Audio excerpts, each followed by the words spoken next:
hadis pertama. Tajuk berkenaan dengan sunat-sunat wudu. Jadi sambungan pada malam ini pada muka surat 49. Muka surat 49. Saya baca sekali lagi hadis ini. An Abi Hurairah anna an-nabiy sallallahu alaihi wasallam qala idza istayqaza ahadukum min naumih fala yaghmis yadahu fil ina hatta yaghsilaha thalatha fa innahu la yadri aina batat yaduh. Diriwayatkan daripada Abu Hurairah radhiyallahu anhu bahawa Nabi sallallahu alaihi wasallam bersabda, bila seseorang kamu bangun dari tidurnya, janganlah dia membenamkan tangannya ke dalam bekas air sehingga dia membasuhnya sebanyak 3 kali, kerana dia tidak mengetahui di mana tangannya bermalam. Jadi hadis ini telah kita bincang sebelum ini. Cuma pada malam ni sambungan. Cuba tengok muka surat 49. Muka surat 49. Ini adalah beberapa kesimpulan daripada hadis ini yang bukan merupakan kesimpulan utama yang dikehendaki di sini. Kesimpulan itu ialah larangan memasukkan tangan ke dalam bekas sebelum membasuhnya. Ia merupakan suatu yang disepakati oleh ulama. Tetapi jumhur mutaqaddimin, yakni ulama-ulama dahulu dan juga ulama mutaakhirin, ulama kemudian, mereka berpendapat ia adalah larangan yang bersifat tanzih, bukan tahrim. Jadi Nabi dalam hadis ini seperti mana yang saya terjemah tadi, dan masing-masing bagi yang ada kitab dia boleh lihat bagaimana dalam hadis ini terdapat larangan daripada Nabi SAW supaya tidak terus mencelup tangan ke dalam air bila bangun daripada tidur. Bahkan Nabi suruh basuh terlebih dahulu sebanyak 3 kali. Jadi isu yang timbul di sininya larangan itu, sebab larangan ini kalau mengikut kaedah, bila Nabi larang maknanya haram lah. Itu kaedah umum, biasanya begitu. Jadi apakah larangan mencelup air dalam hadis ini dengan makna tahrim ataupun bagaimana? Jadi jumhur ulama kata tidak. Larangan di sini maksudnya tanzih, untuk jaga supaya bersih. Untuk supaya diutamakan kebersihan. Maknanya kalau bangun tidur terus dia mencelupkan tangan ke dalam air pun tidaklah termasuk dalam perbuatan haram. Kerana larangan ini litanzih. Di bawah itu disebut apa makna larang tanzihi. Bukan larang itu tahrimi, tidak. Larangan yang bukan bermaksud haram, itu maksudnya larangan tanzihi. Sebaliknya larangan itu hanya bermaksud untuk mengelokkan, membersihkan dan seumpamanya. Dengan maksud itu. Makna keutamaan kepada kebersihan. Itu maksud larang itu. Bukan makna haram, tidak. Jika seseorang memasukkan tangan ke dalam air tidak menjadi rosak dan tidak berdosa orang yang memasukkannya. Maknanya sebelum basuh tangan itulah. Sebelum basuh tangan itu. Asal hukum air dan tangan ialah suci, lalu ianya tidak menjadi najis dengan semata-mata syak. Jadi, kalau kita tengok zahir ni, makna tangan ni bersih. Air itu juga bersih. Jadi bersih, bila bercampur dengan yang bersih, dia tak akan jadi kotor. Zahir itu. Fiqh ni dia mengambil kira zahir itu. Jadi maknanya hak Nabi suruh basuh itu sebagai bercermat lah. Sebagai mengutamakan kebersihan itu. Jadi kaedah-kaedah syarak saling menyokong pandangan ini. Dan tidak mungkin dikatakan yang zahir pada tangan adalah bernajis. Tak mungkin gitu. Sebab bila zahir itu nampak bersih, kira bersih lah. Jadi bila dicelup ke dalam air yang bersih, maka air itu tidak akan bertukar menjadi najis. Bahkan ada dalam riwayat lain sebut, tangan manusia, anggota manusia ini dia tidak najis. Jelas disebut. Dalam Sunan Nasa'i pun kita telah jumpa. Mana anggota tubuh manusia ini dia tidak najis. Kecuali ada najis. Biar jelas perkara itu. Kalau tidak jelas, jadi syak, tidak dikira, tidak diterima pakai di sini. Kemudian Imam An-Nawawi menyambung lagi. Apa kata Imam Nawawi? Imam Nawawi sebut,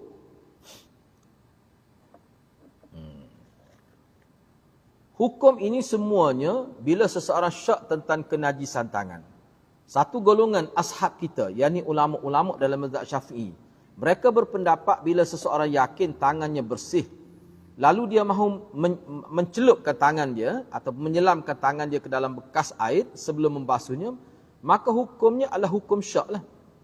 Kalau dia syak lah. Kalau dia tidak syak itu, tidak jadi apa-apa masalah. Ini kerana sebab-sebab najis bagi kebanyakan, ini kerana sebab-sebab najis bagi kebanyakan orang adalah tersembunyi, lalu ditutup pintu supaya orang yang tidak berilmu tidak bermudah-mudah padanya. Jadi nak mengelak daripada syak lah. Dalam mazhab Syafi'i dia ambil kira, maknanya Nabi suruh basuh terlebih dahulu tu bukan kerana pada tangan itu ada najis, tidak, tapi supaya tidak timbul syak itu. Sebab Nabi sebutkan di hujung hadis tu, kamu tidak tahu di mana tangan kamu bermalam. Boleh jadi tergaru di tempat-tempat kita kata dubur misalnya. Bagi sesengah masyarakat yang mana beristinja dengan batu, sangat terkesanlah kalau garu di kawasan itu. Boleh jadi akan lekat saki-baki, najis yang bercampur dengan peluh. Sebab apa? Beristinja dengan batu ni dia tidak sebersih beristinja dengan air. Di situ nak jaga kebersihan itu. Nak jaga kebersihan. Jadi kalau timbul syak pula, menyebabkan jadi was-was pula, terganggu pula konsentrasi dalam salat itu, fokus dalam salat, itu tidak bagus. Sebab itulah ashab dalam Syafi'i ini kata, kukuk mana pun dikira syak lah. Boleh berlaku syak tu.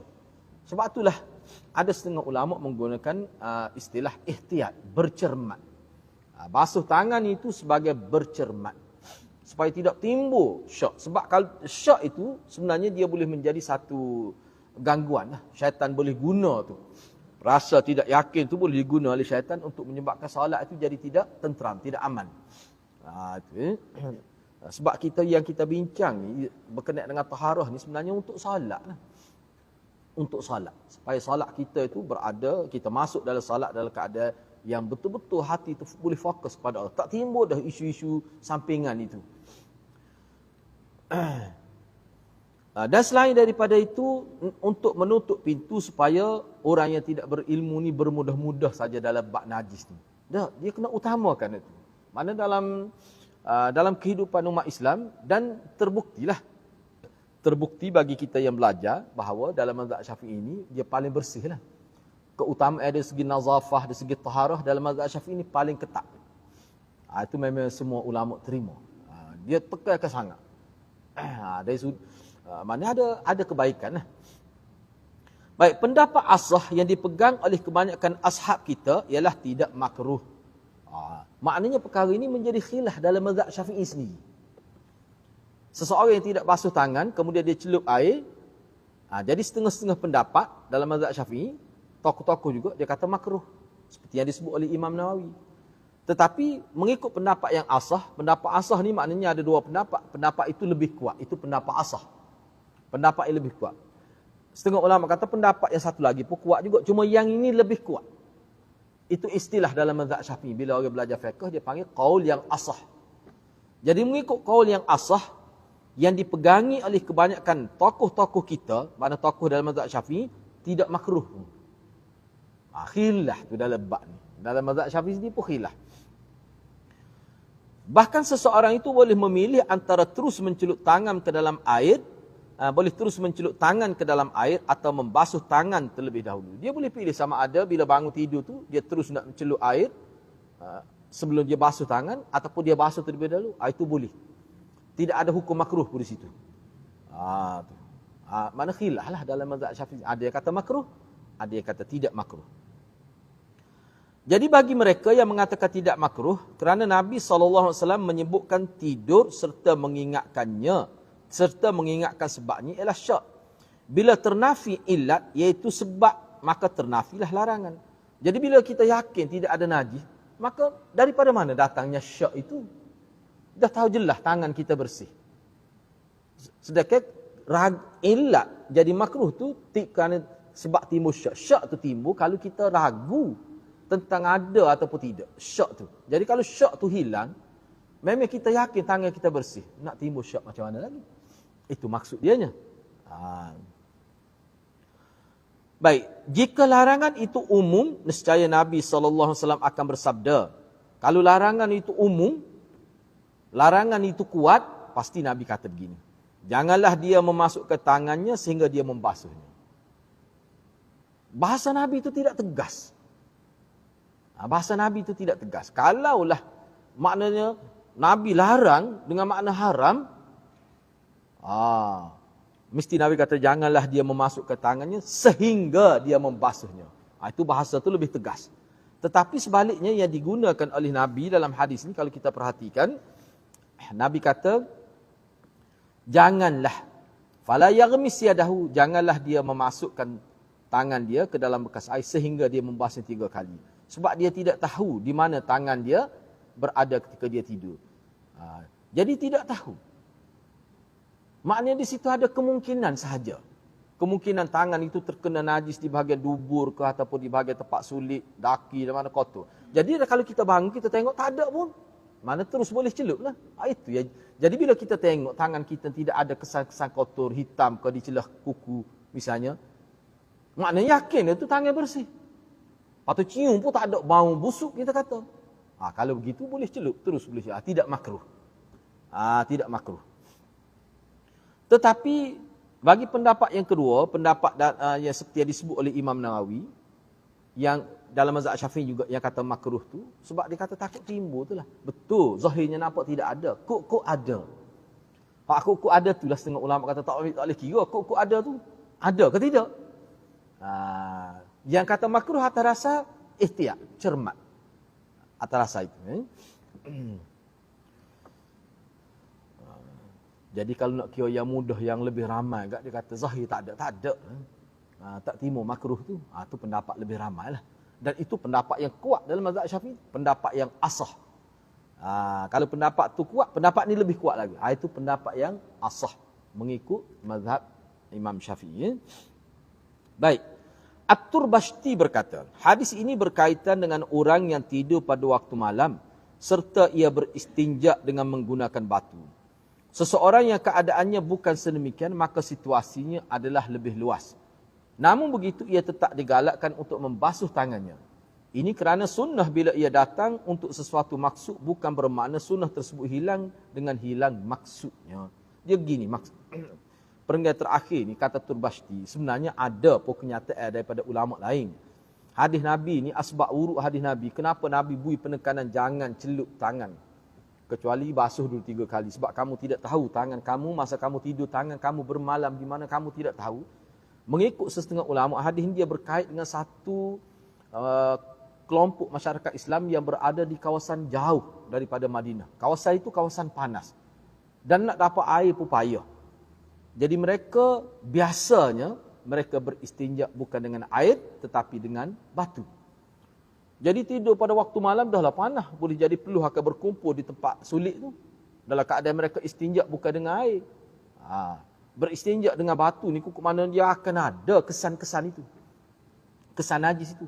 Untuk orang-orang begini. Itu yang dimaksudkan oleh At-Turbashti itu. Jadi bagi orang yang berada di kawasan bandar, tidaklah panas seperti mana di kawasan-kawasan tertentu dan mereka pun mudah nak dapat air, misalnya di Madinah, tak timbul masalah ni. Tambah-tambah tidur pula dalam keadaan berpakaian yang lebih kemas kita kata tak? Tu misalnya tak timbul masalah. Sebab kita sekarang kita kata tak. Boleh kata-kata tak timbul masalah lah. Bahkan orang kita ni bagusnya ni boleh puji lah. Sebelum tidur tu dia bersihkan dulu tubuh dia. Sama ada wuduk ke ataupun dia bersihlah kemaluan tu. Sebab apa? Sebab air pun banyak. Air banyak, nak dapat air tu mudah. Zaman kita lah ni. Kalau di Mekah ni, Madinah pun nak dapat air mudah. Dah sekarang ni di suatu ketika dulu. Dah sekarang ni, di muka dunia sekarang ni kita kata tak. Masih ada lagi orang-orang di kawasan ni. Saya pernah pergilah. Kawasan orang Badui, dia ternak kambing. Memang tak ada air pun tempat dia. Memang kita pergi, bila kita buat air kecil tu, kita beristinja juga.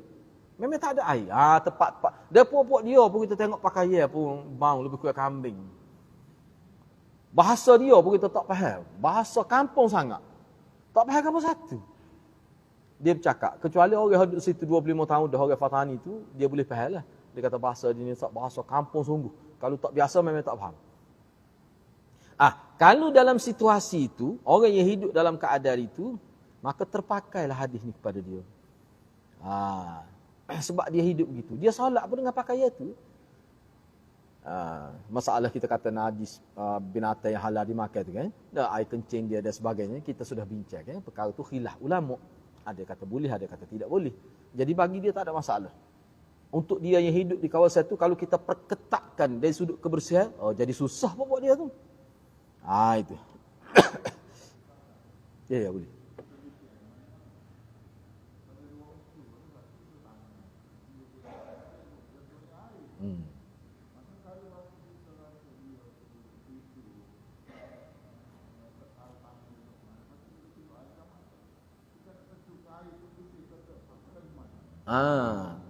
Tu tadi dia sebut tadi. Dia gini, dia dua keadaan lah. Kalau dia memang pasti tangan dia tu ada nampak yang najis, tu tak boleh. Dia tak boleh celup, dia kena basuh dulu. Tu memang haram, tak boleh. Sebab air tu sikit. Dia nak celup. Kalau dia yakin, sebab tu tadi dia bincang syak saja. Syak saja tu. Hak tu yang jadi isu tu syak. Bila syak dia tidak boleh asah hukum atas syak tu. Asalnya bersih. Air pun bersih, kata tadi dah sebut tadi nak. Tapi kalau memang jelas, yakin ada bau pun tangan tu, tu tak boleh lah. Kena basuh dulu lah. Kalau gitu dia kena basuh dulu. Hak kata khilaf dalam mazhab Syafi'i tadi, syak. Begitu.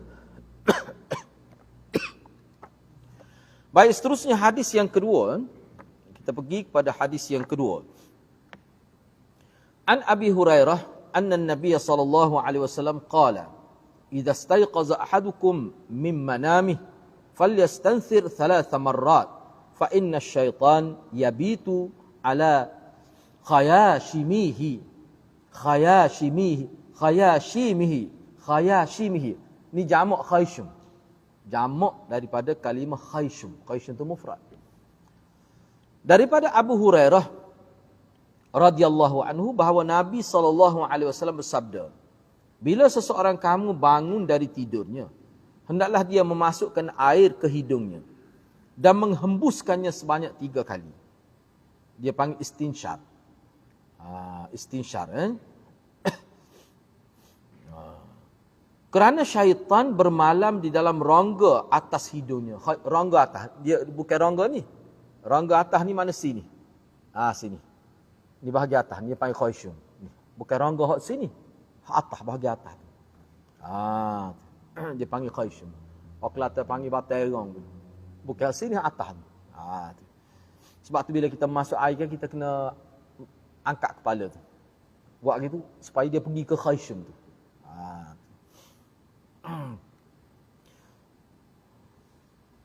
Cuba tengok di sini lah. Cumanya khayshum ni, bila sebut khayshum ni, ialah kenapa ada sunnah itu? Ulama bincang tu, air yang bagaimana kita nak masuk air dalam hidung ni, kalau air tu air klorin tu tak sesuai. Ulama kata kalau dalam kitab dulu, dia kata sebab dia ada unsur nak membersihkan saluran pernafasan untuk orang resedun, sebab ada disebut dalam kitab lah. Jadi air itu kena pastikan air tanah, air daripada tanah yang tidak bercampur dengan bahan-bahan lain. Misalnya kata bau klorin nak masuk tak sesuai, dia tidak ada unsur perubatan. Dia tidak boleh dia tidak boleh menyegarkan saluran khayshum pernafasan itu. Itu mengikut ulama begitu. Mana kena tengoklah. Mana kalau air itu nampak berkarat dak, air itu nampak kotor tak boleh, tak sesuai tu. Boleh jadi ada implikasi yang tidak baiklah. Kalau kita tidak tengok kualiti air nak masuk dalam hidung, ikut-ikut air tak boleh begitu. Ini ada ulama peringatkan dalam kitab. Baik. Dalam hadis ni sebut, sesungguhnya syaitan bermalam dalam rongga atas hidungnya.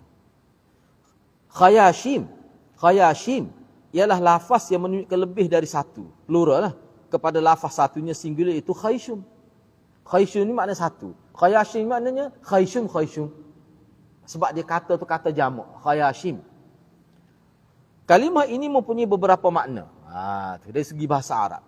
Kalimah khayshum, jamak dia khayashim, dia ada beberapa makna.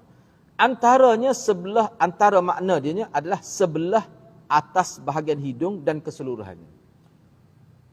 Dia bila disebut khayshum ni, dia lebih kepada bahagian atas ini. Tepak sengau hidung orang yang belajar ngaji Quran tu kan huruf ain tepat sengau itu. Khayshum dia panggil. Itu satu makna. Mana rongga hidung bahagian atas. Dan keseluruhannya. Ada juga yang kata begitu. Setengah ulama mengatakan khayashim ataupun mufrad dia khayshum adalah bahagian hujung hidung yang berhubung dengan bahagian permulaan otak. Mana bahagian atas. Allah Alam lah, dulu guru saya dia ada sebut, dia kata khayshum ni, khayshum bahagian atas tu, bahagian atas bagi kotak dia panggil suara qarar dia panggil. Bagi orang yang belajar tajwid lah. Situ dia pergi. Khayshum, lepas naik atas itu qarar dia panggil. Dia sebut begitu. Dia bunyi qarar tu maknanya dia yalah saya buat tak jadi tapi dia sebut. Misalnya zalika, suara dia naik ke atas, naik tinggi. Saya buat pun tak jadi tapi dia sebutlah. Qarar dia panggil. Khayshum atas tu qarar. Jadi qarar tu makna hampir dengan otak tu. Hampir dengan otak tu. Tu ada ulama kata gitu maksud khayashim itu. Cuba kita tengok qari bila kecek biasa bila baca Quran ke tinggi bunyi suara, duduk sini bunyi. Tu payah juga, perlu latihan juga. Tujuannya nak suruh bunyi Arab itu. Lahinu biluhunil Arab. Bacalah Quran, cuba ajah biar jadi suara seperti orang Arab. Sebab huruf tu huruf dia, bukan huruf kita. Bukan huruf Melayu tu, huruf Arab. Hijai. Payah nak buat tu. Payah nak buat tu. Kena gini bulan tak jadi lagi. Pakai baca begitulah dia tu. Ya, ambil pahala. Itu yang kedua. Dua sebut di sini, dua sebut di situ. Itu makna khayshum ataupun khayashim jamak dia. Dalam hadis ni juga Nabi sebut syaitan bermalam di dalam rongga hidung. Mungkin dengan makna hakiki, iaitu benar-benar tidur dalamnya. Jadi kenyataan Nabi bahawa seolah-olahnya sebab apa kena masuk air ke dalam hidung sampai ke khayshum, kemudian dihembuskan balik nak membersihkan. Sebab syaitan tu dia tidur. Makna sebab syaitan ni dia sinonim kepada kotor, cemar. Jadi seolah-olahnya zahir apa? Itulah ilak kenapa kita disyariatkan masuk air ke dalam hidung tu. Betul kah begitunya? Cuba tengok di sini.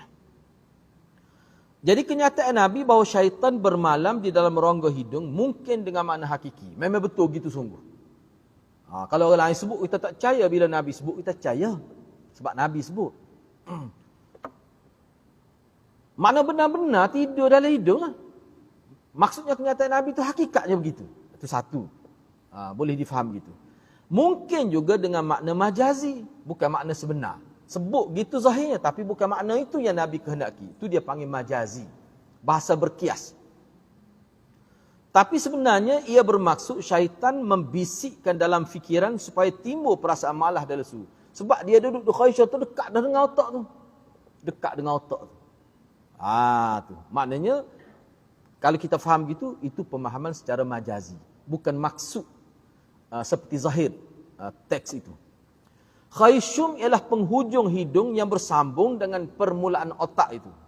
Ia merupakan tempat perasaan yang pelbagai dan tempat yang berkait dengan khayalan ataupun pemikiran manusia. Bila seseorang tidur, lalu berhimpunlah pelbagai perkara. Kering, hingus atau lendiran padanya, pancak dera menjadi lemah dan fikiran bercelaru sehingga dia melihat mimpi-mimpi yang mengarut. Itu salah satu peranan iblis dan syaitan lah. Bila dia bangun dari tidurnya dan membiarkan rongga tersebut sedemikian, maka akan berterusan kemalasan dan kelesuan. Pandangan yang tepat menjadi sebaliknya. Sukar memperoleh khusyuk dan menegakkan hak-hak sembahyang serta yang berkaitan dengannya. Sebab dia beginilah mudah. Kalau dalam setengah-setengah kitab tu dia kata, bila kita tidur, rupanya kawasan ni dia ada juga tersimpan. Hak kita panggil apa? Kita kata hingus dan sebagainya. Jadi kalau kita tidak bersih ke kawasan ni, dia tidak selesa. Bila masuk dalam solat tu tidak selesa. Tujuan nak suruh selesa. Jadi syaitan ni, dia naklah kalau kita tak selesa dalam sembahyang tu. Itu maksud dia.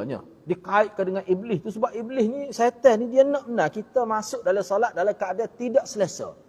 Salah satu tempat yang menyebabkan tidak selesa, kawasan ni. Dah mulut basuh dah. Gosok gigi dah. Koma dah. Hak atas ni pula ni. Jadi kalau memang beza dia ada. Sebab saya sendiri, kalau kita tengok air tu tak sesuai, kita guna air mineral, masuk air dalam hidung. Biar rasa pedih sikit. Lepas tu dia rasa selesa. Hak tu sebenarnya syaitan tak asal lah gitu. Sebab tu Nabi isyarat syaitan duduk situ tu. Biar kotor situ. Bila kamu masuk nak solat itu, akad takbir itu dalam keadaan tak selesa. Dia nak benar tu. Kita kena ingat. Itu maksudnya. Baik. Seterusnya.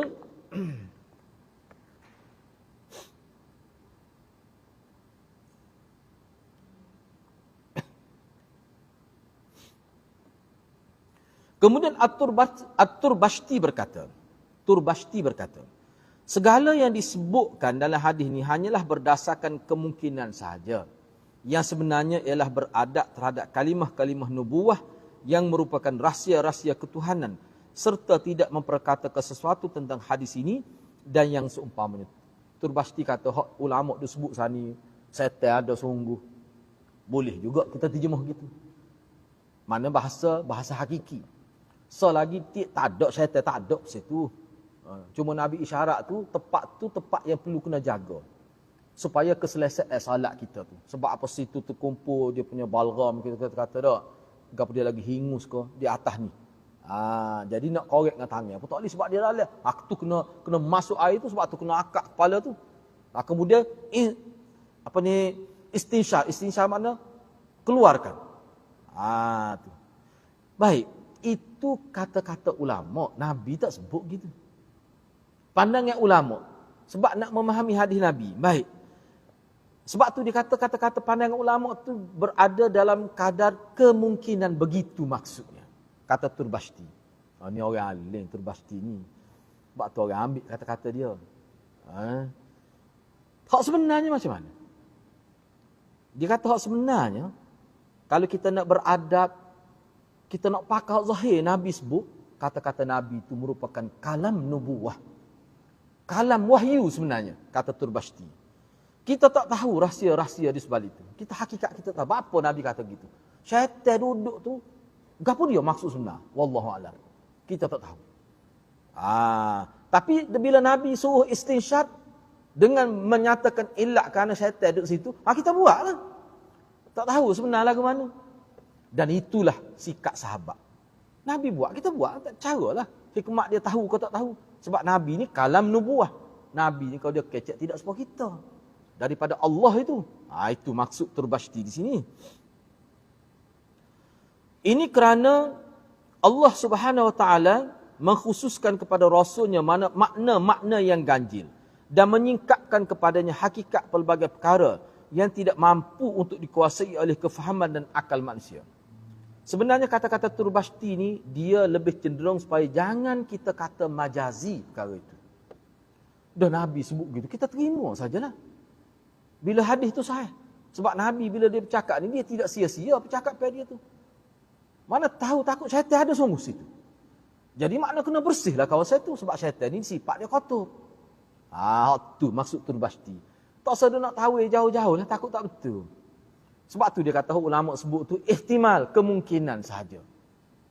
Tu. Tak sakit kepala kita. Gitu banyak dalam hadis ni jenis gitu. Misalnya, saya ambil contoh.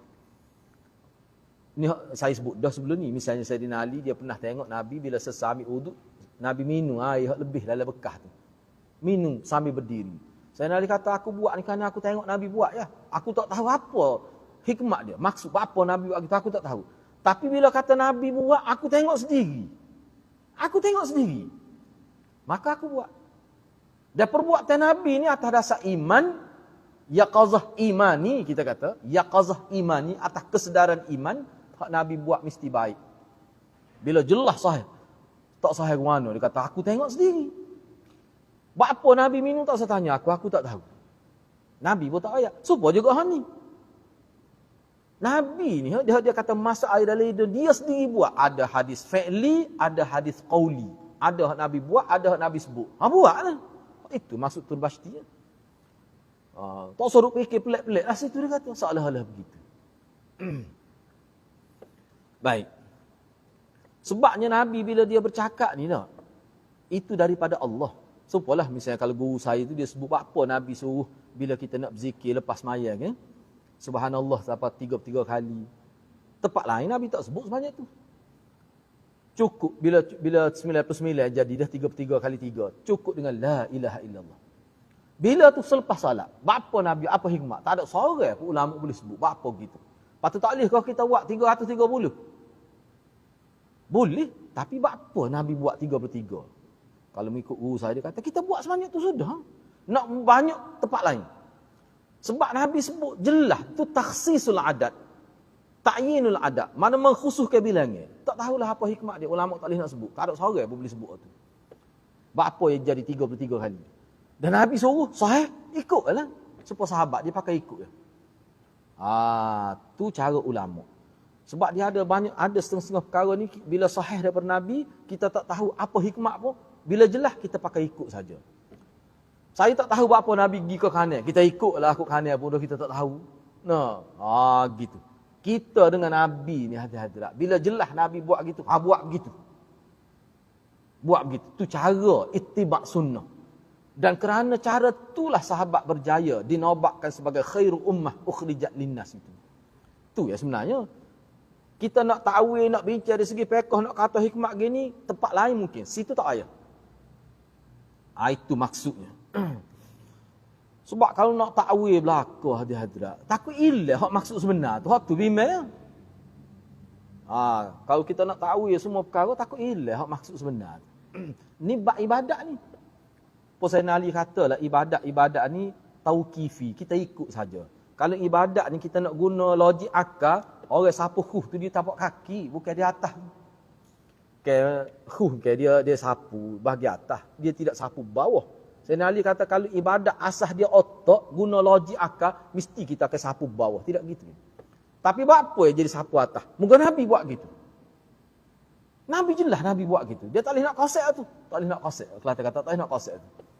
Bak tu jangan kosek. Hak tu Nabi. Kita ikut saja. Boleh jadi Allah nak uji kita. Tengok jala kalau dia ikut Nabi. Kalau dia ikut tu guru dia. Takut jadi gitu lah.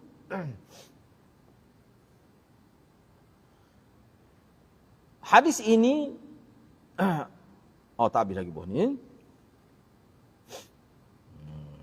Kata setengah ulama, ada juga ulama berpendapat begini. Tak habis lagi Turbasti sebut ni. Dia kata kita tidak tahulah kadang-kadang Nabi ni, enggak Allah SWT bagi tahu kepada Nabi maklumat agama. Jadi apa yang Nabi sebut tu, maknanya Nabi tahu tu, maksud dia tu. Kadang-kadang dia tak sebut, dia nak tengok umat dia ni ikut pada dia wayang. Kita tak tahu. Kadang-kadang perkara yang Nabi sebut ni kita tidak tahu hakikat dia. Akal kita tak mampu nak menyelami maksud hakikat itu. Dan kefahaman akal kita ni pun terbatas. Kita ikut sajalah bab-bab tu. Sebab apa? Kalau kita ikut tu pun zaman berubah setara mana canggih pun dia tidak menjejahkan kehidupan tu. Jangan kita kata kalau masuk air dalil tak suruh ada zaman lah ni gini-gini. Tak ada tu. Tak ada tu. Tak terima masalah tu. Kalau kalau berkait hak ludah dalam masjid seperti kita bincang tu munasabah. Tu kena bincang dalam konteks dia lah. Nabi kata kalau nak meludah dalam keadaan semaya, tiba-tiba nak meludah. Sebab kalau kita telan air kohok tu tak bagus untuk kesihatan. Nak buat macam, nak buat depan Nabi tak benar sebab itu arah kiblat. Boleh ada orang. Nak buat sebelah kanan Nabi tak benar juga. Nabi kata buat sebelah kiri kalau tak ada orang. Kalau ada orang, buat sebelah belakang. Kalau ada orang. Kalau tak ada juga tak boleh nak buat. Ludah. Buat air kohok tu di bawah tapak kaki, kemudian genyih dengan kaki. Biar kohok tu tenggelam masuk dalam tanah. Dan kamu pun gosok tu maknanya akan bersihlah kaki tu daripada air ludah itu. Hadis tu bukan sehadis, banyak hadis. Lepas tu nak pakai mana zaman kita ni hadis tu? Nak ludah tak rapet ni? Menyahambak ketuk email, tak ada ketuk siok. Tu lain lah, tu perbincangan lain. Ambil tisu kat siapa tangan ludah boleh pakai. Hot tu lah. Hot tu kena buat gitu zaman kita. Jadi kita buat hot tu tercapai juga maksud nak bersih tu, tercapai juga. Tu lah. Jadi kalau hadis-hadis gitu memang lah. Hot tu kena takwil dah tu. Tak boleh tak takwil rosak tu. Ayat Quran pun ada kena tak orang hot tak takwil pun dia akan takwil ayat tu. Misalnya orang yang tidak tahu, bila bertemu ayat man kana fi hadhi ama wa huwa fil akhirati ama. Orang yang buta mata di dunia, di hari akhirat lebih buta lagi. Nak pakai makna asal tu. Kalau pakai makna asal itu, mana orang yang buta atas dunia tak akan celik hari akhirat. Jadi kena pakai amal tu tak boleh pakai makna asal dia. Dia kena pakai buta tu buta mata hati. Sedangkan amal ni asal bahasa Arab bukan buta mata hati, buta mata ni. Tapi kalau pakai situ nyanyi orang buta. Sahabat Nabi ramai mana buta. Jadi orang yang buta di dunia hari akhirat lebih buta lagi. Jadi berat tu. Patut kecek lah kan, tak ada sebut. Selamatlah orang yang kecek tu. Tak boleh faham Quran gitu. Orang tak tahu pun dia kena tahu kat situ. Begitulah juga dalam hadis ni pun. Hadis tak ada, hadis ludah. Kena tahu kok mana zaman kita ni. Tak boleh faham makna secara literal gitu, tak boleh. Tapi hak ni tak payah. Tak payah tahu. Terima saja sebab dia tidak menjejaskan kehidupan kita. Sebab tadi terjejah tu nak ludah atas latar masjid dengan kapek terjejah tu. Tak boleh tu. Hak tu kena tahu. Baik. Kata sesetengah ulama, panca indera yang 5 merupakan jalan ilmu. Panca indera yang 5 ni kita kata apa dia? Penglihatan, pendengaran, apa dia kita kata? Sentuhan kita kata. Deria sentuh, deria lihat, deria dengar, bau, apa dia lagi? Hak 5 tu lah panca indera hak 5 tu. Hak tu sumber ilmu. Nak dapat ilmu daripada sumber itu. Panca indera itulah. Jadi panca indera yang 5 merupakan jalan ilmu dan mengenali Allah. Cara nak kenal Allah melalui panca indera tadi juga. Tu ya kita belajar tu. Sebab tu orang rosak tu terjejah banyak perolehan ilmu tu. Kecuali rongga hidung. Kerana itu ia mudah untuk syaitan dan menjadi tempat untuk syaitan masuk.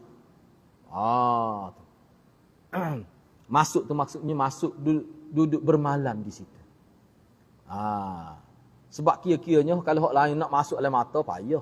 Muka hidung dia terbuka tak boleh tutup tu lepeh kita. Nak tidur tu mata boleh tutup. Deria penglihatan, telinga boleh tutup, tak apa-apa kalau nak tutup pun. Tapi kalau tutup hidung, jadi tidur pun duduk terbuka sama tu. Dia kata ada juga ustaz, dia buka mulut, buka juga ada setengah tidur. Yalah, umumnya tutuplah kira-kiranya. Tapi hidung ni siapa saja pun dia tak tutup masa tidur. Tutup tu boleh nyakit. Jadi kira-kiranya mudahlah syaitan masuk tu. Dari sudut tu. Tu Nabi sebut.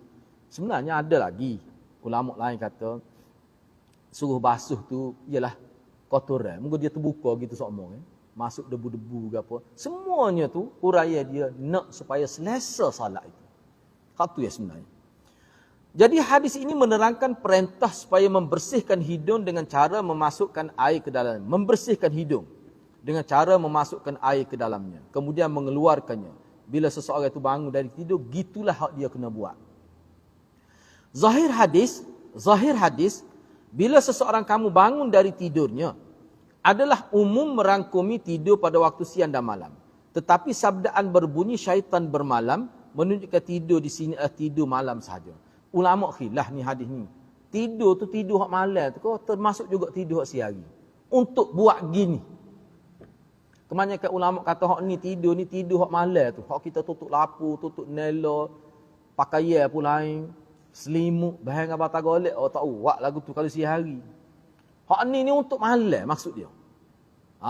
Tu. Dah lama tidur malam ni.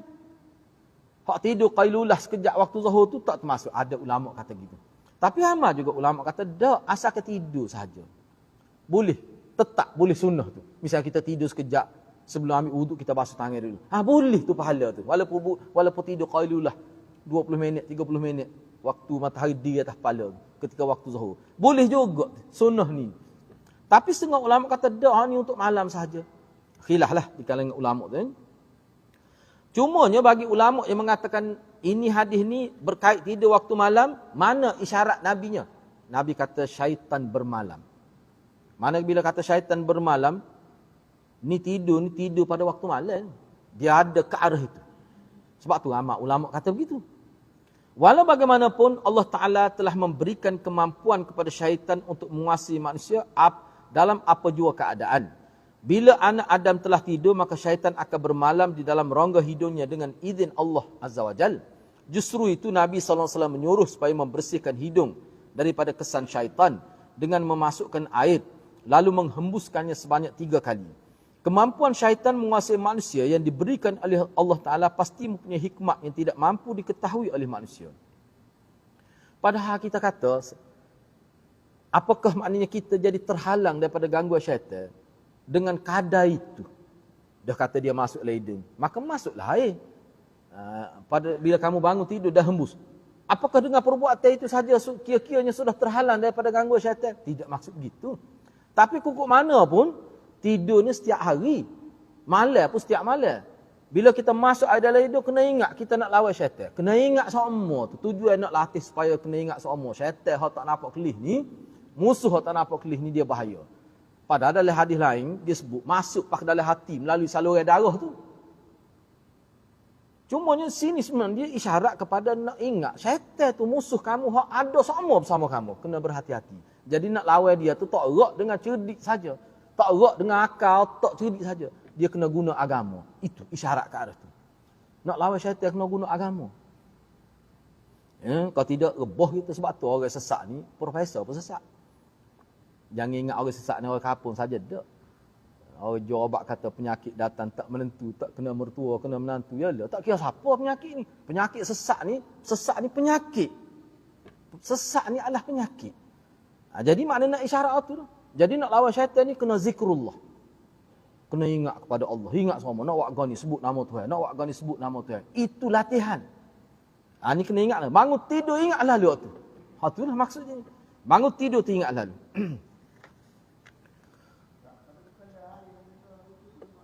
Mana? Tak apa tu. Sebab tu dia kalau dalam bulan puasa, memang dia tak benar kita akad tu. Kalau bulan puasa setakat dalam. Setengah ulama kata tak benar pun istinsyad pada siang hari bulan Ramadan. Takut masuk air. Sebab khoma juga. Khoma boleh tapi jangan lenggok. Ini tengah hari di bulan puasa. Tengok sikit air. Tak boleh tu. Ulama tak benar tu. Begitu juga masuk dalam lidah, takut masuk dalam. Setengah kata tak, jangan akak kepala. Akak kepala, kalau tak akak kepala dia selamatlah. Masuk gitu saja sikit. Jangan sampai ke ujung. Tapi setengah kata tak ayahlah sebab itu pun sunat ya. Tak masuk dari rukun pun. Sebab bulan Ramadan ni dia lain sikit. Takutnya pakak buat gitu kan. Asal bulan Ramadan kan. Buruk bunyi lalu. No. Rupanya duduk khomo. Lepas tu nampak segar pun. No, kita. Baik, hadis di atas zahirnya bercanggah dengan hadis ni kita bincang minggu hadapan. Kita bincang minggu hadapan insya-Allah. Jadi saya setakat itulah dulu. Mudah-mudahan Allah berkati kita semua. Aqulu qauli hadza wa astaghfirullahal azim li wa lakum. Wassalamualaikum warahmatullahi wabarakatuh.